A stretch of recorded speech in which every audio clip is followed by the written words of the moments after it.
Showbuzz accueille cette semaine Pierre-Jean Chalençon.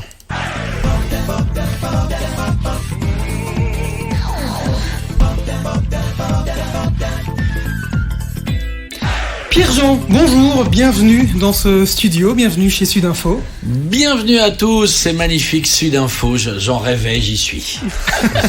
Ça commence. Voilà, le ton est donné pour t'interroger durant ces 30 prochaines minutes. Marion Brigaud, Charlotte Van Bever, bonjour à vous deux. Bonjour à tous et bonjour Pierre-Jean. Bonjour Charlotte. Et alors pour Pierre-Jean. celles et ceux qui ne te connaîtraient pas encore, Charlotte s'est livrée un petit exercice, mais tu pourras ne pas être d'accord avec elle évidemment. Qui es-tu ? On va tout savoir sur toi, Charlotte. Exercice court. Alors, c'est pas très facile, Pierre-Jean. Pierre-Jean, empereur des acheteurs devenu trublion. L'une des personnalités médiatiques les plus polémiques de ces dernières années se veut aujourd'hui un peu fou chantant. Et ça tombe bien parce que Charles Trenet, tu l'as très bien connu. Et du monde, d'ailleurs, tu en connais. Tu en fâches aussi parfois. Mais personne ne pourra jamais te reprocher ta sincérité. Peut-être tu parles trop ou trop vite, mais tu parles vrai. Tu aimes la lumière et tu ne t'en caches pas. Parfois il éblouit, au point qu'on oublie que derrière ce personnage, ce fou du roi, ou plutôt ce fou de l'empereur, que tu portes d'ailleurs surtout près de ton cœur, il y a un fou d'histoire. Et ça, c'est une qualité qui se perd. Est-ce qu'elle a raconté des bêtises ? C'est un très joli portrait, je suis très flatté. Ne pleure pas. Non, le téléphone pleure. Non, c'est bien. J'acquiesce. Oui, mais il n'est pas difficile, en fait. Tu acceptes facilement les critiques aussi, même si j'avais été un peu plus mordante, tu aurais accepté, je pense. Il faut accepter les critiques. C'est au contraire, c'est un privilège d'être critiqué. Alors dans cette émission, on va revenir sur certains propos polémiques aussi tout à l'heure. Bien On en sûr. parlera. On parlera également chansons. Voilà, on poussera la chansonnette. Ça va être assez sympa. Et puis aussi évidemment, on va commencer par ça d'ailleurs. On va parler affaires conclues. On va parler télé. C'est comme ça que le public belge finalement t'as quand même découvert. Charlotte, on parle affaires conclues. Est-ce que ce générique d'abord, il te fatigue, Pierre-Jean ? Non, c'est un générique qui a été maintes et maintes fois diffusé et qui l'est encore. Non, tu sais, faut pas avoir honte de ses succès et de ses échecs. Mais j'ai eu rarement des échecs dans ma vie. C'est plutôt des succès. Mais non, tu sais, affaires conclues, je leur dois beaucoup. Ils me doivent aussi beaucoup. Ils l'ont peut-être un peu oublié parfois. Mais ça a été une expérience fantastique et ça m'a permis de rencontrer quelqu'un d'exceptionnel qui est Julien Cohen. Julien Cohen, c'est ton grand ami. Oui, c'est comme mon frère. C'est quelqu'un que j'aime énormément. Justement, à propos des autres vendeurs, est-ce que tu peux un peu nous dire quelles sont tes relations avec les vendeurs ? Est-ce que tu en vois encore certains en dehors Alors oui, ces derniers temps, j'ai vu Julien, bon, ça fait quelques mois maintenant, parce qu'il bouge beaucoup, puis moi aussi, mais on se parle toutes les semaines, on se parle au téléphone, on s'envoie des messages, on est toutes les semaines en connexion. Il y a Paul Azopardi aussi, que j'aime beaucoup, qui est pour moi le plus capé des acheteurs d'affaires conclues, enfin des nouveaux acheteurs d'affaires conclues, parce que affaires conclues au départ on était 5, et maintenant ils sont quasiment une trentaine d'acheteurs. Ça veut tout et puis rien dire n'importe quoi, mais voilà. Donc avec Paul, oui, j'envoie des messages. J'ai eu Alexandra il y a pas longtemps aussi au téléphone. De temps à autre, j'organise des dîners, ils viennent. Oui, et puis même avec la production, avec Vincent, le producteur, avec Thomas, qui était avant le producteur. Bon, j'ai eu Jean-Louis Blot, mais Jean-Louis Blot, j'ai fait une réflection qui lui a pas plu à la fin de l'année, donc à la fin de cette année-ci, pas à la fin de. À la fin, oui, en fin décembre, quand j'ai dit qu'on était un peu traités comme des chiens. Ah oui, tu as dit ça après le départ de Julien. Voilà, Cohen. et ça lui a pas plu. Pourtant, il est plus du tout chez Warner, mais bon, c'était une petite boutade, il le sait bien. Est-ce que tu peux nous dire qu'est-ce qui s'est passé réellement ? On est plus d'un an d'ailleurs après ton départ, on est presque 2 ans après ton départ. Je suis déjà parti, je m'en rappelle même plus. Voilà, tu vois, mais oui, il y a encore des rediffs. Il y a de temps tellement en de temps, rediffusions, voilà. j'ai l'impression d'y être toujours. Comme quoi, ils ont vraiment besoin de moi pour garder leur audience. Tu as longtemps analysé ce départ ou pas du tout ? C'était un départ qui était obligatoire pour moi, puisque j'avais fait des réclamations à la production, je voulais évoluer dans l'émission. Je me barbais, vous savez, 3 ans, 4 ans à dire bonjour, comment allez-vous ? Venez Pompidou, qu'est-ce que vous nous avez apporté? Bon, pour un personnage qui est quand même assez cultivé, comme tu l'as dit dans mon portrait, c'était un peu limite. Donc j'en avais marre, je ne m'amusais plus, des objets, j'en avais plus qu'il en fallait, et puis bon, ils avaient fait rentrer des caricatures d'acheteurs qui pensaient, en achetant cher, être plus connus que moi ou que Julien. Alors, on a vu que la vérité était tout autre. Mais donc j'en avais marre, et puis j'avais dit que je partirais à la rentrée, et je suis parti en juillet, voilà. Tu as perdu beaucoup d'argent dans Affaires conclues. J'en ai perdu beaucoup parce que j'ai toujours payé trop cher. Et moi, je ne suis pas marchand, je le répète. Je suis collectionneur. Je suis collectionneur. Je suis un peu atypique. Mais bon, c'est pas parce qu'on est atypique qu'on doit te taper dessus. Mais j'ai perdu pas beaucoup d'argent parce que je suis quand même quelqu'un d'assez, je connais les objets et j'ai jamais acheté trop cher. Mais c'est vrai que bon an mal an, mais là, j'étais encore dans ma chambre hier et il y a encore beaucoup de choses d'affaires conclues que j'ai gardé, et voilà. Tes débuts, on parlait d'affaires conclues. Avant, il y avait Vos objets ont une histoire. Mais oui, très belle avec émission. Charlotte de Turckheim. Que j'adorais. Charlotte avec Jean-Louis Blot aussi, qui avait fait cette émission, qui pour moi était beaucoup plus belle. D'ailleurs, c'était une émission, étonnamment, elle n'a pas été défendue, cette émission, mais pour moi, elle était beaucoup plus intéressante et elle aurait pu même être développée. On aurait pu faire une sorte de Vos objets ont une histoire avec après une sorte de vente. Et ça aurait été une émission intéressante. Mais c'était pas tes débuts à la télé, hein. Tu en avais. Non, tu avais déjà fait des apparitions j'ai fait beaucoup bien avant. Beaucoup. J'ai fait 52 sur la une avec Jean Bertolino en 97. Mais la première fois que j'ai fait de la télévision, c'était avec Jean-Pierre Pernaut, avec mon ami Jean-Pierre Pernaut. Donc je salue la mémoire. Eh bien, c'est Jean-Pierre. C'était une émission qui s'appelait Combien ça coûte. Jean-Pierre. On s'en souvient. C'était une émission très populaire, culte, qui a duré des années. Et donc, il m'avait invité comme collectionneur Napoléon. Ça devait être en 96 ou 97. Et Jean-Pierre m'avait reçu d'une façon extraordinaire. C'est là où j'avais connu, et d'ailleurs, on est resté en contact avec Serge Lama, que j'aime beaucoup, grand passionné de Napoléon. Donc, c'est vrai que j'ai eu beaucoup d'émotions la semaine dernière quand j'ai appris le départ de Jean-Pierre, parce que je fréquente un peu sa femme, qui est une très bonne actrice et que je vais voir régulièrement au théâtre avec Olivier Lejeune. Et puis, c'est vrai qu'avant le Covid, j'avais eu Jean-Pierre au téléphone et il devait venir dîner à la maison. Puis bon, malheureusement, ça s'est pas fait. Mais voilà, c'est des bons souvenirs. Comme quoi, je ne suis pas un perdreau de l'année au niveau de la télévision, quoi. Puis j'ai fait des dizaines les 13h, les 20h de France 2, de TF1, toutes les émissions. J'ai fait beaucoup d'émissions. Parce qu'on croit que tu es un homme de télé, c'est pas vrai. Tu es un homme de l'art, tu es un homme de l'histoire. Oui, je suis une antiquité. C'est comme ça que tu as été repéré, oui, peut-être. Tu as été repéré comme ça, en fait. C'est comme ça que tu arrives à la télévision. C'est comme ça. Parce que tu te rendais tu allais acheter pour des gens richissimes aux quatre coins de la planète. Tu étais un peu l'œil artistique de ces gens qui, eux, n'avaient pas les capacités de se déplacer ou pas les connaissances, en tout cas, artistiques. Oui, effectivement. Moi, j'ai commencé à travailler. J'ai commencé à être passionné de Napoléon et d'avoir cette passion grâce à Jean-Jacques Debout, le mari de Chantal Goya, qui m'avait présenté à un Français antiquaire à New York et qui m'a invité là-bas, à New York. Et donc, j'ai travaillé à New York. Je travaillais, mais je n'étais pas payé. Donc, c'était un travail bénévole. Et à New York, ça va. Voilà, mais parce qu'il me logeait, il me nourrissait. Enfin, j'étais. Tu étais défrayé. C'était all inclusive. Et donc, j'ai beaucoup acheté pour Roger. Et c'est comme ça que j'ai connu Gianni Versace et que j'ai acheté pour Gianni Versace à l'époque. Et puis, j'avais un œil, effectivement. J'ai un de mes amis qui est un descendant de Napoléon, à qui j'ai rendu beaucoup de services en achetant. Parce que quand on est le descendant de Napoléon, qu'on enchérit dans les ventes, souvent on essaie de faire payer plus cher, surtout quand on sait que le monsieur a de l'argent.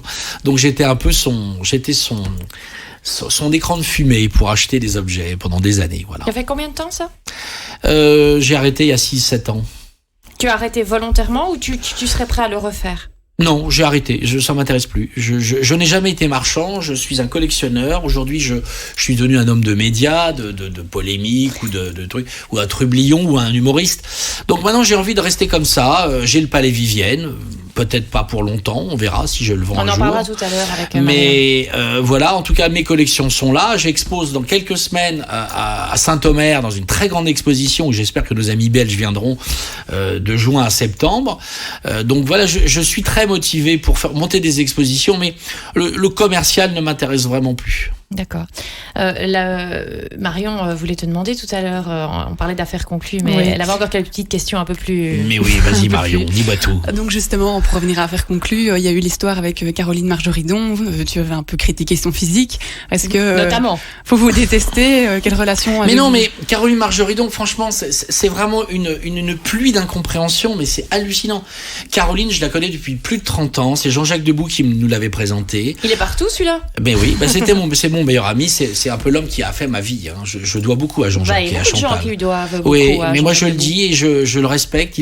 C'était son anniversaire hier d'ailleurs. Je lui ai envoyé un message. Je crois qu'il a eu 80 ans, un truc comme ça, ou 81 ans. J'adore Jean-Jacques. C'est lui qui m'a présenté à Trenet, c'est lui qui a fait ma vie. Caroline Marjoridon, ça a été une grande incompréhension, relayée par une petite peste autour d'elle qui a mis de l'huile sur le feu. Voilà, c'est tout. Mais moi, Caroline, je la verrai, je l'embrasserai. J'ai aucun problème avec Caroline. Après, ça a été un jeu parce qu'elle a continué. Moi, j'ai continué. Bon, elle m'aurait appelé, elle m'aurait dit viens, on se voit. On aurait réglé ça en 20 secondes, en 5 minutes. Je n'ai rien contre elle, mais je trouve que c'est un peu fort de me taper dessus alors qu'elle a été derrière moi pendant 3 ans. Elle était pour avoir les médias, pour avoir la lumière. Elle me courait après. Non, mais c'est la vérité. Tu veux dire que tu l'as mis le pied à l'étrier? Ah bah oui, totalement. Mais bien entendu que je lui ai mis le pied à l'étrier. D'ailleurs, à chaque fois elle parle de moi, c'est parce que elle sait très bien quand on parle de moi, on parle d'elle. Sinon, on parle jamais de cette femme. Elle est nobody, si je puis dire. Moi, je suis parti. Ça fait plus d'1 an et demi d'affaires conclues. On ne m'a jamais vu autant à la télévision, dans les médias, dans les réseaux. Il n'y a pas une semaine où je suis pas dans Voici ou dans Match ou dans tout ce qui est web, hein, bien sûr, même dans des papiers. Alors c'est vrai qu'il y a eu beaucoup de polémiques, mais ma chanson, il n'y a pas beaucoup d'acheteurs d'affaires conclues qui ont fait de la chanson. J'ai quand même fait 1,5 million de vues en 48 heures du clip de Danser le Chalençon. On en reparlera aussi. Voilà, je fais plein de choses qui marchent et qui agacent peut-être, mais je suis comme ça et je suis toujours ami j'ai autant d'amis de droite, de gauche, du centre ou du milieu. Je voyais encore il y a 3 jours que on me prêtait des amitiés avec Éric Zemmour. Éric Zemmour est un ami de 30 ans, mais je me suis jamais positionné au niveau d'aucun candidat à l'élection présidentielle. Je suis neutre. Et là-dessus, tu sais, ça fera partie du volet polémique tout à l'heure, donc garde bien ça en tête, comme ça on développera ça tout à l'heure. Mais Caroline Marjoridon, je la verrai demain, je l'embrasse et je n'ai aucun problème parce que tout ça a été monté par des gens qui ont fait tout exprès de nous mettre en colère. Mais Caroline est une femme que j'aime beaucoup. Elle a un peu vrillé avec la pseudo-notoriété de cette émission. Mais comme je l'ai dit, si France Télévisions, et là j'en veux beaucoup à France Télévisions, parce que c'est facile de nous taper dessus en disant qu'on ne devait pas aller à des dîners, qu'on ne devait pas se fréquenter. Ils ne nous ont jamais dit tout ça. Hein. Ils nous ont laissé... on avait un attaché de presse qui s'occupait de nous la semaine des 4 jeudis, et on était... Non mais c'est la vérité, on était... Non mais c'est ton expression qui me fait sourire. Voilà, et on était seuls, entre guillemets, entre les acheteurs, les experts, etc. Moi je suis désolé, j'ai jamais reçu un seul mail en disant ne faites pas de photos avec un tel, n'allez pas dîner chez un tel. J'ai une vie privée, ma vie privée, et puis merde, il y a un moment, faut arrêter les conneries. Hein. On n'était pas non plus... Tu sais, à faire conclure, c'est pour ça que à la fin de l'année, j'avais dit qu'ils nous traitaient un peu comme de la merde, mais c'était quand même un peu la vérité. Madame Sophie Davant, elle se permettait d'arriver en moto, elle avait en moto-taxi, nous on nous avait refusé ça au bout d'1 an parce que ça, soi-disant que ça coûtait trop cher. On était payé au lance-pierre des sommes ridicules, alors qu'on devait dépenser au départ, et surtout, il faut quand même le dire, on n'avait même pas une loge. Vous savez, vous saviez ce que c'était que notre loge pour les acheteurs, hein, c'était les toilettes où Sophie Davant allait faire aller aux toilettes, quoi, si je peux dire. Et il y avait un petit frigo avec des souris et des rats. Bon, alors si c'est ça, et on pouvait pas se reposer quand on devait se reposer, on se reposait dans le décor avec un petit canapé. Oui, j'estime que franchement, quand on fait les scores qu'on faisait, les premières semaines, on pouvait comprendre, mais au bout d'1 an ou 2 ans, quand on était à 2 millions et demi par jour, plus, parce que affaire conclue, c'était ça, mais c'était surtout dans toute en Belgique, c'était en Suisse, dans tous les pays francophones. Donc c'est 10, 15, 20 millions de gens qui nous regardaient quotidiennement. Donc c'est pour ça que de temps à autre, je disais, voilà, on nous a un peu traités comme, voilà, mais tout est relatif. Mais quand on va chez Hanouna, on a chacun une loge. J'aimerais bien que à Affaires conclues, on ait eu ces problèmes-là. Si Affaires conclues te propose une loge, tu y retournes? Non, c'est fini, c'est terminé. C'est moi qui leur proposerai une loge quand ils viendront peut-être dans mes prochains shows. Tu parles, on a parlé un petit peu vite fait de Charles Trenet. Tu as été ami aussi avec Charles Aznavour, des énormes personnalités, enfin plus que des personnalités, des énormes artistes. Est-ce qu'aujourd'hui tu as des amitiés aussi fortes avec alors Jean-Jacques Debout est toujours vivant? Toujours. Mais avec, oui, Charles Dumont par exemple, mon meilleur ami aujourd'hui, enfin mon plus vieil ami et la personne que j'aime vraiment et qui me considère vraiment très proche, c'est Charles Dumont. Voilà, Charles Dumont quand même était l'homme qui a écrit tous les succès les plus grands succès d'Édith Piaf. C'est un monsieur qui a 93 ans. Je suis très proche aussi de Pierre Bont, je suis très proche de Jean-Pierre Savelli. J'ai énormément d'amis dans le showbiz. D'ailleurs, ces dernières semaines, si tu as regardé un peu mon Twitter ou mon Instagram, j'ai fait plusieurs soirées avec des stars de la chanson française. Mais moi, je les aime parce que je suis un passionné d'histoire et de chansons. De chansons françaises. De chansons françaises. D'ailleurs, mon grand rêve, ce serait de revenir à la télévision avec une véritable émission de variété, d'après-midi, de feel-good pour les personnes âgées, moins âgées. Un peu ce que faisait il y a 25 ans Pascal Sevran, et aujourd'hui, il n'y a plus rien. Et c'est vrai que c'est mon rêve, ce serait de relancer une émission de chansons. Et surtout maintenant que je me mets à chanter, et d'après les spécialistes de la chanson, je chante plutôt pas mal. Donc, allons-y, quoi. Oui, on te verra bien, Patrick Sébastien. Je suis un chanteur en devenir. J'ai mis ça sur mes nouvelles cartes de visite. Justement, concernant la chanson, comment t'es venue cette idée de te lancer là-dedans? Est-ce qu'il y a une certaine ambition pour gagner ta vie ou... Alors, c'est Michou. Parce que là, on l'entend, ça a fait quand même son petit buzz.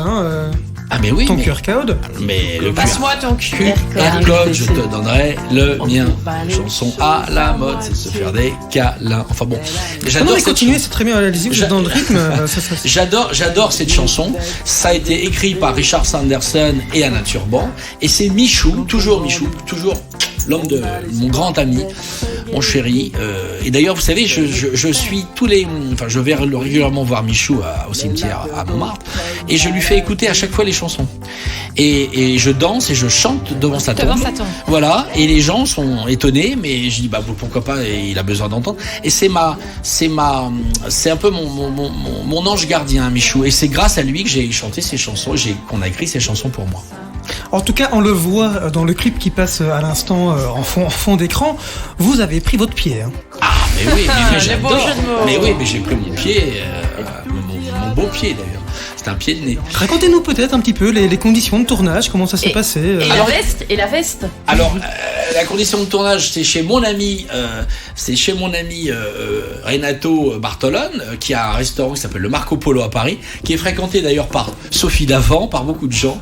Et quand je lui ai proposé, il m'a dit mais je te passe le restaurant, et j'ai même le fils Olivier Villa, le fils de Patrick Sébastien, qui tourne dans le film, dans le clip. Ah oui. Donc tu vois, j'ai vraiment des amis partout, et j'adore ça. On a beaucoup rigolé, et c'est vrai que cette veste, c'est une veste Napoléon, parce que je lance, ça c'est un scoop, je lance dans quelques semaines une société de design napoléonien. Je vais lancer ma maison de couture avec des vestes napoléoniennes, des coussins napoléoniens, des plaines napoléoniens, des chaussettes, des slips. Je vais faire des choses pour les femmes, pour les hommes, pour les enfants, pour la maison. Je fais ça avec Edmond Boublil, qui est un très bon créateur, et donc il y a un succès fou sur ces vestes. À chaque fois que je me promène, même encore hier dans le train pour venir en Belgique, j'ai plusieurs personnes qui me disent on adore votre veste, on veut la même. Donc voilà, je vais devenir créateur de mode. Mais c'est pas mal. Et pour danser le chalençon, c'est un oui, accessoire parfait. Oui, parce que danser le chalençon a quand même été un truc de cinglé. Jamais j'ai fait de chanson. Et Léa Salamé, Ruquier ont adoré. C'est passé aux Grosses Têtes, c'est passé chez Coé, c'est passé partout. Pascal Praud,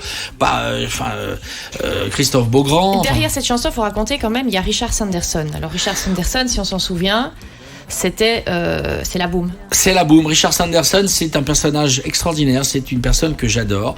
On s'est rencontrés, ça fait maintenant, 5 ans à peu près qu'on se connaît. Et c'est lui et Alain Turban qui ont eu l'idée, par rapport à ce qu'avait dit Michou, de me créer cette chanson. Le chalençon a été écrit en 24 heures. Ça, c'est quand même extraordinaire. Quant au QR code, eh bien, elle fait son chemin. C'est une chanson rigolote, amusante, feel good. Moi, je veux être feel good. J'aime tout le monde, j'aime les gens. Et je pense qu'après ces 2 années terribles de pandémie, c'est ce qui se passe en ce moment qui est terrible avec la crise ukrainienne. Les gens ont besoin de revivre, de gentillesse, d'amour, d'amitié, d'affection. Et il faut arrêter avec tous ces procès, avec toutes ces attaques, ces méchancetés. Franchement, moi, je suis quelqu'un, j'ai envie d'être aimé, mais j'ai envie de donner de l'amour aux gens. Voilà. Est-ce que la chanson, c'est quoi? C'est un nouveau métier ou c'est une distraction, Pierre-Jean? Très honnêtement. Honnêtement, c'est une distraction très amusante qui pourrait devenir plus qu'une distraction, pardon. Parce que je m'aperçois que là, j'étais en Haute-Savoie la semaine dernière, j'étais au Jet, d'ailleurs je serai au Jet le week-end du 10 avril pour fermer la station. Ils m'ont demandé de venir chanter mes chansons en plein air, ça va être un truc de fou. Avec Fabrice de Pékin Express. Avec des skis aux pieds? Avec des skis aux pieds. Des skis en vermeil, mais voilà. Donc j'ai très envie parce que quand on fait de l'humour, j'ai fait des one-man shows, enfin un peu napoléonien. Là, pour la fin de l'année, je veux vraiment lancer ce one-man show qui a été retardé à cause du Covid et toutes ces crises. Vous savez, le monde du théâtre est très très mal en ce moment. Oui. Ça va pas bien du tout. Mais disons que tout est bouché parce que tout le monde doit jouer sa pièce et en même temps, tous les spectateurs n'ont pas forcément maintenant les moyens d'aller au théâtre. Les moyens et puis encore la peur. Il y a plein de choses. Il y a énormément de. Vous savez, quand nos politiques disent que tout va très bien dans le Marquise, c'est qu'il suffit de voir le prix de l'essence aujourd'hui. Donc les gens n'ont plus forcément les moyens, surtout après 2 ans de Covid, d'aller acheter des places de théâtre à 50, 60 ou 80 euros. D'ailleurs, c'est pour ça que moi, si je fais un spectacle, ce sera vraiment les prix les plus bas. J'avais fait un spectacle il y a 2 ans, avant le Covid, à Ajaccio. On a vu 300 personnes. J'avais demandé 10 euros. Vous voyez. Moi, je veux pas faire d'argent sur les gens. Je veux simplement qu'ils soient heureux, que ça me donne du plaisir. C'est pour ça que dans la chanson, là, j'ai plusieurs propositions de venir chanter en Alsace, à Mulhouse, dans le sud de la France cet été, avec quelques chanteurs un peu connus. Mais voilà, j'ai envie de faire. Mais il n'y a pas un dessein de gagner ta vie. Non. En chantant. Non, ma vie, c'est Napoléon, c'est les expositions que je pourrais organiser, c'est le Palais Vivienne. Voilà, c'est un peu compliqué. J'ai baissé la voilure depuis quelques temps parce que c'est 2 ans de Covid, ça a été compliqué. Surtout, on a eu aucune aide et ça, c'est pas normal. Mais c'est comme ça. Donc, je me suis assumé, j'ai assumé, voilà. Et alors, à propos des expos, est-ce que c'est prévu de reprendre Alors, une très grosse expo, une très très belle expo va avoir lieu à partir du 17 juin, je crois, à Saint-Omer, pas très loin de la Belgique, à 40 minutes de Lille, et il va y avoir à peu près 150 à 200 pièces, le trône de Napoléon, le mobilier du Sacre, enfin une exposition sur Napoléon le Sacre dans un lieu historique du XVIIIe siècle. Ça va être assez superbe. Ça sera jusqu'en septembre, et puis à la rentrée, on a des projets d'exposition à Châteauroux, peut-être à Rambouillet aussi. Et puis, je prépare en ce moment, peut-être pour l'hiver prochain, une grosse exposition en Allemagne, à Europa Park, avec la famille Mack. Oui, donc là, ce serait une exposition phénomène, puisque ce serait la première fois que Europa Park, qui reçoit près de 10 millions de visiteurs par an, organise une exposition historique. C'est énorme. Et donc, ils sont venus là il y a quelques jours à la maison, ils ont vu les pièces, on a envoyé les dossiers, on doit aller à Europa Park avec mon directeur, Damien. Donc, toi, je suis très actif à ce moment-là. C'est la télévision, pour moi, ça a été un amusement, et c'est un amusement qui m'a rendu célèbre, ou connu, ou populaire, mais qui m'a aussi coûté un peu par rapport à la méchanceté des gens. Donc je me remets un petit peu à ma passion première, qui est les expositions, Napoléon et l'histoire. Voilà. Est-ce que ça t'a coûté un peu en crédibilité aussi dans le monde de l'art, ce passage télé et tout ce que ça peut engendrer? Non, comme alors, honnêtement non, parce que les gens savent qui je suis. J'ai quand même écrit un certain nombre de livres. Je suis quand même encore aujourd'hui considéré comme l'un des plus grands, si c'était le plus grand collectionneur, ou l'un des plus grands experts sur Napoléon. Je travaille toujours avec Maître Ozna à Fontainebleau avec ses ventes. Donc tu vois, j'ai gardé un pied important. Après, ça a fait le buzz par rapport à ma personnalité. Mais tu sais, à un moment, ça fait du bien, et ça fait du bien de s'amuser, et de surtout donner du plaisir aux gens. Le palais Vivienne, il se porte comment aujourd'hui? Ton palais, il faut expliquer un peu aux gens. Le palais Vivienne, c'est ton palais, tu l'as racheté. Et voilà, dedans, il y a peut-être collection. Il y a le fameux trône de Napoléon, notamment. J'avais visité, c'est somptueux. J'ai beaucoup d'amis belges qui viennent aux visites. Et comment il se porte, le palais Vivienne? Tu as dû arrêter les visites pendant presque 2 ans. On a dû arrêter les visites parce qu'on nous interdisait d'en faire. On a dû arrêter l'événementiel parce qu'on a arrêté d'en faire. Et malheureusement, on n'a pas eu d'aide. Donc c'est pour ça que j'en veux un petit peu à nos dirigeants, parce que c'est très facile de faire des déclarations, mais quand on aide personne, ou le quant à soi, donc j'ai pas été aidé, donc j'ai dû vendre des objets, voilà, j'ai dû sacrifier des objets à la collection. Et aujourd'hui, comment tu continues de faire? Parce que ça s'entretient, ça se chauffe aussi, tout ça bêtement. Se chauffe. Non, alors écoute, là, on a énormément de propositions pour 2023, même 2022, là, ça repart. Donc j'espère qu'après la crise, on va enfin avoir le soleil, mais on a énormément d'événements qui sont prévus pour le mois de juin. Là, on en est en mars, mais il faut que ça reprenne plus parce que le palais, c'est beaucoup d'argent. Moi, je l'ai acheté à crédit. Je suis pas milliardaire. Donc, vous savez, le fantasme de la télévision. Vous savez, 80% des gens que vous voyez à la télévision, chers aux auditeurs, sont des gens qui gagnent moins de 2 000 euros par mois. Il faut pas croire que c'est parce que vous êtes à la télévision que vous êtes riche. Il y a 2 ou 3 présentateurs de télé qui gagnent beaucoup d'argent, mais ils sont là depuis des années et c'est terminé. La télévision n'a jamais rendu riche qui que ce soit. Parce que ça, c'est un fantasme. Oui, mais les producteurs, les producteurs, les choses comme ça. Mais quand sur France Télévisions, vous êtes payé quasiment au SMIC. Faut pas, c'est la vérité. Tu sais, ma sœur a été quand même pendant 15 ans à Télématin. C'était une chroniqueuse de Télématin. C'était une chroniqueuse très connue. Elle faisait la mode, Isabelle Chalençon. Je peux t'assurer que heureusement qu'elle avait un mari qui avait un bon job pour payer ses vêtements et son train de vie. Elle t'avait prévenu de ça? Oui, bien sûr, mais moi, tu sais, j'ai jamais espéré gagner beaucoup d'argent. Mais c'est pour ça que ça m'amusait beaucoup quand je voyais certains présentateurs ou présentatrices de télé qui n'étaient même pas capables de te payer un café ou un restaurant alors ils sont à 35 000 ou 40 000 euros par mois. J'avoue que la télévision j'ai beaucoup appris sur un monde d'hypocrites. Et c'est Michel Drucker qui m'a dit il y a quelques mois, on dînait ensemble. Qui lui n'est pas hypocrite. Alors lui, il n'est pas du tout hypocrite. Il m'a dit, tu sais, c'est un monde de hyènes. Mais tu es un garçon remarquable, tu es aimé des gens et tu vas rebondir. Donc pour moi, je préfère avoir des amis comme Michel Drucker ou Jean-Luc Reichmann que de pseudo-stars en fin de carrière, prêtes à rentrer à la retraite de la télévision. Tu parles beaucoup d'argent, le cachet de faire conclu pour une participation. C'était 1 500 € par émission, pas par émission, par jour de tournage, qui était à la facture, donc tu payais déjà la moitié en impôts. Et attention, jour de tournage ne veut pas dire émission. Non, c'était 7 émissions. Donc quand tu dépensais ne serait-ce que donc c'est 1 500 € pour 7 émissions. 7 émissions, ouais. Ou 6 ou 7 émissions. Et comme je te dis, c'était à la facture. C'est pour ça que c'était aussi un petit peu exagéré, parce que ça leur coûtait rien. On facturait, on n'avait même pas le chômage, on n'avait rien, on n'avait aucun prime de précarité. Donc 1 500 € pour une journée de tournage de 7 émissions. Quand tu sais qu'en moyenne, t'achetais pour à peu près 1 000 € par émission. C'est-à-dire que tu dépensais 6 ou 7 000 par jour et tu gagnais 1 500, qui n'était pas 1 500 mais qui était 750 puisque tu payais les impôts et les charges. Tu ne recevais pas un petit pécule, genre un petit 200 € de la production pour mettre sur un objet? Que dalle. Que dalle. À un moment, on a cru ça. Non, c'était que dalle. Et après, il y avait pour les primes, souvent, quand il y avait des objets un peu compliqués, la production proposait de payer 50% de l'objet. Mais c'était rarissime et c'était vraiment pour le prime. D'ailleurs, quand on sait que les primes ont toujours été un peu des catastrophes médiatiques, parce que les derniers primes d'affaires conclues, c'est 1,8 million, 1,7 million, 1,9 million, c'est pas grand-chose par rapport. Pourtant, ils cherchent des idées pour en faire quelque chose. Oui, mais je pense que, vous savez, je veux dire une chose, cette émission, elle a marché parce qu'il y avait Julien Cohen et Pierre-Jean Chalençon. Cette émission n'aurait pas marché si on n'avait pas été là. N'oublions pas que c'était quand même Stéphane Bern qui avait été choisi et qui n'avait pas envie de participer à cette émission. Sophie Davant est un second choix, et au départ d'ailleurs elle n'était pas du tout enthousiaste, et je peux t'assurer qu'elle tirait la tronche, et combien de fois elle disait j'en ai marre, mais c'est quoi cette émission, etc. C'est plus ta copine? Si, c'est ma copine, mais il faut dire les choses. Moi j'adore Sophie, mais j'ai pas trop de nouvelles d'elle depuis plusieurs mois, je sais pas, le téléphone doit avoir des problèmes, mais c'est pas un problème pour moi. De toute tout va très bien et moi j'assume mes amis. Mais je sais qu'elle assume puisqu'elle m'a envoyé plein de messages, elle est charmante. Mais tu sais, les gens loin des yeux, loin du cœur, bon, c'est pas grave. Moi je l'aime bien, si je la vois je l'embrasse, bien entendu. J'ai aucun problème avec Sophie, aucun problème. Mais c'est toujours la presse qui raconte des choses.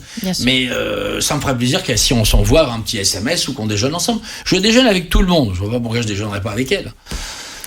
Vous êtes toujours dans Showbuzz. Pierre-Jean Chalençon est notre invité cette semaine. Charlotte et Marion, on va maintenant évoquer parfois certains propos qui ont suscité la polémique ou certaines petites tensions. Et comme on sait que Pierre-Jean, vous n'avez pas votre langue dans la boche, on sait que vous allez répondre de manière claire et précise mon à cher. Charlotte et à Marion. On en Marion, est sûr. Charlotte. On commence par ce buzz, enfin, je sais pas si on peut appeler ça un buzz en plein Covid, les fameux dîners clandestins. Tu t'en souviens? Ça avait fait... Il venait d'avoir 18 ans, il était beau comme un enfant, fort comme un homme. C'était Macron, évidemment. Oh, pardon. Ça pourrait être une nouvelle chanson. Raconte-nous ce qui s'est passé. Écoute, alors, les dîners, il y a jamais eu de dîner. Enfin, il y en a eu un seul. Donc, moi, je ne suis pas un restaurateur qui a profité des 10 000 euros par mois et qui ouvrait par derrière tous les jours pendant des mois, etc. Donc, c'est pour ça que ça me fait doucement rigoler. Moi, j'ai simplement prêté à un ami qui était Christophe Leroy le Palais. Il avait d'ailleurs totalement le droit c'était une association, un club. Il a fait venir des hommes d'affaires qui voulaient organiser des événements professionnels pour l'après-Covid, qui était quelques jours après. Et puis voilà, il y a eu un journaliste un attaché de presse qui nous a balancé à M6. M6 a fait un travail de sape absolument. Enfin, la rédaction. Donc tu étais balancé par quelqu'un volontairement à la presse. C'était pas moi qui ai été balancé, c'était Christophe Leroy, parce que Christophe Leroy devait de l'argent à ce monsieur. Donc il y a eu une équipe de M6 qui sont allés chez ce monsieur, chez Christophe Leroy. Cachée. Mais ça, moi, ça me regarde pas. J'y suis pour rien. Moi, c'est simplement j'ai prêté à Christophe le Palais pour. Il y a eu 37 personnes qui sont venues. Il y en a 23 qui ont dîné et 19 qui sont restés jusqu'à 21h30. Voilà, c'était ça le dîner dans 600 mètres carrés. Mais alors quand je vois toutes les personnalités de la télévision, des médias qui ont fait des mariages de 300 personnes, je citerai pas les noms parce que je suis pas une balance, mais qui ont fait des soirées, même l'équipe de Cyril qui a organisé des soirées de 200 personnes à côté de chez Nicolas Sarkozy. Enfin, il y en a eu plein des trucs comme ça. Et Cyril. Oui. Des habits de Cyril, c'était Guillaume Janton. Et c'est Sarkozy qui a appelé la police pour vous dire. Non mais il y a eu plein de trucs. Qui se sont passés. Donc je veux dire, moi j'ai rien fait du tout. Simplement, c'était un week-end de Pâques. Il y avait rien à dire. On s'est dit putain c'est Chalençon. Ils en ont profité. Et puis bon, c'était surtout le fait que je dise, je déjeune ou je dîne régulièrement avec des ministres ou des ministres dans des restaurants clandestins. Mais j'ai jamais dit qu'il y avait des ministres chez moi. Mais je veux dire, pareil, j'ai pas balancé le nom des ministres, mais il y en a quand même certains qui se sont retrouvés d'ailleurs en première ligne, même Duhamel. Tu veux pas les balancer ici, les noms des ministres? Ils sont peut-être plus au gouvernement. Mais non, mais ministre, vous savez, alors, c'est aussi le truc, ça, ils ont eu tous très peur à l'Élysée ou je sais pas où, parce que j'ai eu des ils sont tous regardés en chien de faïence. Ah oui, mais j'ai eu des messages quand même, que j'ai gardé sur mon portable d'ailleurs. Mais pour ça que ça me fait marrer quand on disait après que je connaissais pas Brigitte Macron ou que tout le monde voulait se dire, il y a beaucoup de gens qui parlent beaucoup, mais voilà, c'est un peu étonnant. Mais bon, un jour on se retrouvera en face de l'autre et on pourra régler nos comptes. Mais c'est vrai que ça m'a beaucoup abusé. Par exemple, il y a quelques semaines, il y a Monsieur Franck Riester, qui n'a jamais été un grand ministre de quoi que ce soit, j'étais à la première de Nicoletta pour une soirée au Lido, et il savait que j'étais dans la salle. Je suis un ami intime de Nicoletta, que je connais depuis 30 ans. Nicole vient manger à peu près 2 fois par mois chez moi. Il a demandé à son mari que je ne rentre pas dans la salle pour ne pas faire de photos avec moi. Alors que 6 mois avant, on se faisait la bise, on s'envoyait des messages et effectivement, il devait venir dîner chez moi. Mais je l'ai jamais cité. Ce monsieur n'a jamais été lors de la soirée du 1er avril. Mais il y avait des suspicions alors. Oui, mais il n'est jamais venu chez moi. Je n'ai jamais cité. Son nom a été cité par des hurluberlus dans des émissions de télé. Mais moi, j'ai rien contre Franck Riester. Mais j'ai trouvé ça hallucinant qu'ils m'interdisent. Enfin, ils demandent. Oui, c'est pour dire quand même, on a des niveaux de personnalité assez démentes, quoi. Donc voilà, non, mais moi, je peux comprendre qu'il ait peur pour sa carrière. Mais enfin, il est plutôt en fin de carrière d'ailleurs. Mais c'est hallucinant ces gens qui se permettent, c'est pas, on a l'impression d'être à l'époque de Louis XIV, quoi. Le fait du prince, quoi. Mais moi, il y a jamais eu de ministre au palais, il y a jamais rien eu. Mais je t'ai dit, c'était le 1er avril. Alors ils se sont dit, on n'a rien à dire, on va. Mais d'ailleurs, j'ai pas eu de condamnation, j'ai rien eu. Christophe Leroy a été relaxé pour ça. Enfin bon, j'ai pas de. T'as pas payé 1 euro, t'as pas dû payer 1 euro. Non, mais j'ai pas payé 1 euro. Je vois pas pourquoi j'aurais payé 1 euro. De toute façon, moi, j'ai rien fait. Donc, mais après, effectivement, bah, c'était pas très agréable parce que je me suis dit, en plus, j'étais à Lyon. Je suis parti le lendemain matin très tôt. J'étais chez Léon de Lyon, chez un copain. D'ailleurs, j'avais même eu Laurent Gérard au téléphone. Enfin, moi, je suis parti. Tout allait très bien, tu vois. Et puis après, il y a eu ce buzz. Mais à un moment, je me dis, c'est la 4e dimension. Non, c'est un peu, ça fait de la peine parce que on se dit, on n'a rien fait, on est droit dans ses bottes. Ça fait 15 mois qu'on n'a pas eu d'aide. On essaie de s'en sortir et on vous tape c'est dégueulasse, quoi. Non, ça a été dégueulasse, franchement. Et j'aurais pas été quelqu'un de fort, j'aurais pu me foutre en l'air. Ça a été quand même très dur.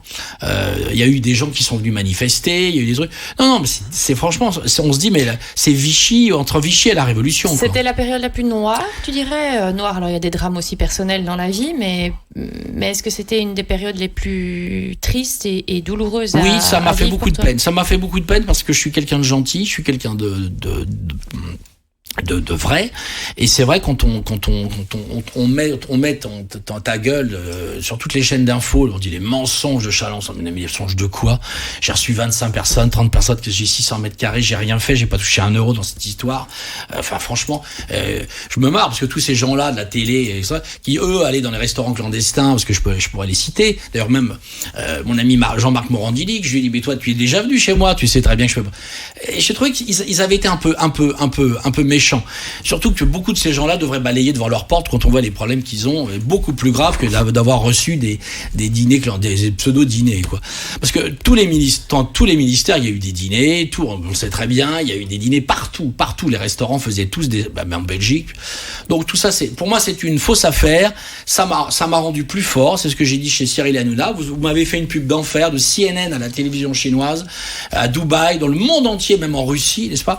Et bien, voilà, ils ont fait de Chalençon un personnage. Avant, il y avait les Bogdanov. Igor et Grishka sont partis. Maintenant, je suis là. Et là pour longtemps. Tu as quand même été placé en garde à vue avec cette histoire. C'était rien du tout. Mais non, mais vous imaginez placer les gens en garde à vue, il y a peut-être pas d'autre chose à faire. Enfin, j'ai été placé 5 minutes en garde à vue, parce que ils voulaient, voilà, 5 minutes, c'est pas grand-chose. Ça m'a été. D'ailleurs, ils ont été charmants, délicieux. Ils étaient très embêtés que je sois là. D'ailleurs, quand le soir, je suis parti, même pas me noter d'ailleurs, mais je suis parti de chez moi. Et 1 heure après, j'étais chez moi. Et d'ailleurs, les gens de BFM me disent, mais qu'est-ce que vous faites là? Je dis, je vais chercher mon couscous. Et le lendemain, ils m'ont demandé de venir à nouveau. Et pendant 2 heures, et je suis parti au début d'après-midi. Donc, mais c'était quand même ridicule, voilà. Allez, autre polémique. Tu en as parlé vite fait tout à l'heure. Tu étais photographié, tu le disais, à la période affaire conclue, tu avais été photographié avec Dieudonné à l'anniversaire de Jean-Marie Le Pen. On se dit tout, Pierre-Jean. Ah oui. On a dit à un moment que tu étais proche des Macron, puis que tu n'étais pas proche des Macron. On te dit proche d'Éric Zemmour, tu étais à son meeting. Qu'est-ce qu'il y a là-dedans? Est-ce que tout ça est vrai? Qu'est-ce qui n'est pas vrai là-dedans? Tout ce qui est vrai, c'est que moi je suis un garçon gentil qui a plein d'amis, de droite, de gauche, du centre, du milieu. J'ai fréquenté Robert Rue, j'ai fréquenté Alexis Corbière, que j'apprécie souvent chez Hanouna, on s'envoie des messages, je l'adore, il est génial. J'apprécie tout le monde, moi je suis un mec feel good. Donc je pense qu'on est encore en démocratie, quoi. On peut aller dîner ou dans les anniversaires de gens, on peut faire des photos avec des gens qui sont pas forcément c'est pas Yvan Colonna, comment il s'appelle, Dieudonné. Donc à un moment, faut arrêter les conneries, quoi. C'est bon, ça va. Il y a 2 ans, j'étais soi-disant un ami de la famille Le Pen. L'année dernière, j'étais avec les Macron. Là, je suis avec Éric Zemmour. Je vais finir chez Mélenchon bientôt. Mais tu es où dans tout ça? Je suis nulle part. J'aime mes amis, j'aime mes copains, et je vois qui je veux, et je les emmerde. S'ils sont pas contents, qu'ils aillent se faire. Et tu sais pour qui tu vas voter? Je te demande. Non, je ne sais absolument pas pour qui je vais voter, parce que je me suis inscrit au dernier moment. Ça veut dire que tu ne voteras pas Éric Zemmour? Ça veut dire pas parce que c'est un ami. Non, mais bien entendu. D'ailleurs, je l'ai dit. J'ai été encore énervé là il y a 3-4 jours parce que il y avait des articles de presse qui disaient, ah oui, Pierre-Jean Chalençon comme Véronique Jeunesse sont des des soutiens d'Éric Zemmour. Mais je suis pas un soutien d'Éric Zemmour, je suis un ami d'Éric Zemmour, c'est mon copain, c'est quelqu'un que j'apprécie. On aime manger, on aime faire la fête, on aime l'empereur. C'est tout. Il m'a invité à son meeting, je suis allé qu'à un meeting, c'est tout. Bon, voilà. Je voulais aller au meeting du président de la République, mais comme il fait pas de meeting, je vais peut-être pas y aller, parce que j'étais quand même assez proche de tous ses collaborateurs, etc. Le jour où de mon éviction à France Télévisions, j'avais la moitié de l'Élysée qui était chez moi. Ah oui, bon, donc ça me fait marrer. Oui, j'ai été proche des proches du président de la République. J'aime bien Emmanuel Macron. T'as vu le lapsus, après j'aime bien Emmanuel. Oui, non, mais j'aime bien les deux mais j'aime bien Éric Zemmour parce que c'est mon pote, mais j'aime beaucoup aussi Emmanuel Macron, qui a fait aussi des choses intéressantes. Voilà, aujourd'hui. Bon, on sent que tu ne voteras pas Hidalgo, en tout cas. Ah non, ça c'est clair. Mais personne d'ailleurs, vu les sondages, elle devrait reprendre 8 jours à la Méditerranée, ça serait mieux pour elle. J'adore son fils, par contre, tu vois, ça veut rien dire. Voilà, j'adore son fils est génial, Arthur est génial, je suis un fan absolu de son fils. C'est pour ça qu'on peut aimer des gens de la même famille et sans avoir les mêmes opinions. Mais donc tu ne sais pas pour qui tu vas voter, mais non. est-ce que tu votes tu fais partie de ces Français qui s'abstiennent? Alors non, là, je me Français. suis inscrit au dernier moment par internet, il y a 4 jours, j'ai reçu la demande, l'autorisation que j'étais bien inscrit sur les listes électorales. Donc je voterai, mais honnêtement aujourd'hui je ne sais pas pour qui, parce que comme il n'y a pas vraiment de programme, on ne sait absolument pas. J'attendais un programme un peu plus détaillé que du président, mais là il n'y a pas grand chose. Éric Zemmour, j'attends aussi son programme détaillé, savoir ce qui se fait. Valérie Pécresse aussi. J'aime beaucoup Marine Le Pen. Marine Le Pen que j'apprécie aussi. Mais moi, je suis quelqu'un qui aime tout le monde, donc arrêtons de mettre des étiquettes sur tout le monde. Enfin, moi, je fréquente tout le monde, donc il y a un moment. Et tu fréquentes même Donald Trump. Alors, oui. Ça, j'ignorais. Tu me l'as appris avant l'émission. Oui, tu connais Donald Trump. Donald Trump est une personne que j'aime beaucoup, que j'ai connue il y a très longtemps aux États-Unis, à New York, parce que il habitait la Trump Tower, et moi j'avais mes habitudes là-bas, et je l'ai croisé dans plein de restos et choses comme ça. Et il y a 3 ans maintenant, 4 ans, je sais plus, 3 ans et demi, je suis allé à Mar-el-Lago, j'étais avec lui à la messe de Pâques, avec Mélania, et le soir il partait lui, mais il nous a fait inviter à Mar-el-Lago, et on a dîné avec ses conseillers. J'ai dîné à Mar-el-Lago, et là la semaine dernière j'étais avec les gens du mouvement Getter. C'est une nouvelle application américaine. Ils sont 6 millions de followers, enfin ils ont commencé il y a quelques mois, et donc le président de Getter est venu au palais, il a visité le palais, et il était avec Donald Trump 4 jours avant à Mar-el-Lago. Il m'a dit, mais la prochaine fois que tu viens, on va organiser un rendez-vous. Et là, Brigitte Macron m'avait dit à déjeuner une fois que et Donald Trump adorait Napoléon. Et c'est pour ça que quand j'y étais allé, je lui avais offert un livre, il a été ravi, etc. Tu en connais d'autres, des présidents comme ça? Américain, non. Américain, non. T'as jamais eu la chance de rencontrer Obama? Non, j'aimerais beaucoup parce que je suis un grand fan. Mais non, tu sais, moi, je suis quelqu'un de feel good. J'aime les gens, et c'est pour ça que ça m'énerve à chaque fois quand on met une étiquette, parce que les gens ne savent pas ce que je vote. Alors après, on peut avoir des coups de gueule, des fois on peut être un peu énervé. C'est normal. Je suis un citoyen comme les autres. Mais honnêtement, aujourd'hui, chez vous, sur Showbuzz, n'est-ce pas, je peux affirmer que je ne soutiens personne. Je suis un électron libre. Après, on peut avoir tous des coups de gueule. Des fois, je peux dire des choses pas sympas sur Macron parce qu'il m'a énervé, et 1 heure après lui dire je l'adore. Moi, je suis un impulsif, donc je dis les choses. Mais j'aime tout le monde, que ce soit Éric, que ce soit même Mélenchon. La dernière fois que j'ai écouté Mélenchon, j'ai trouvé que son discours était remarquable. C'est un très grand orateur. Bon, on peut pas insulter les gens qui ont des carrières comme Monsieur Mélenchon. Il faut respecter les électeurs.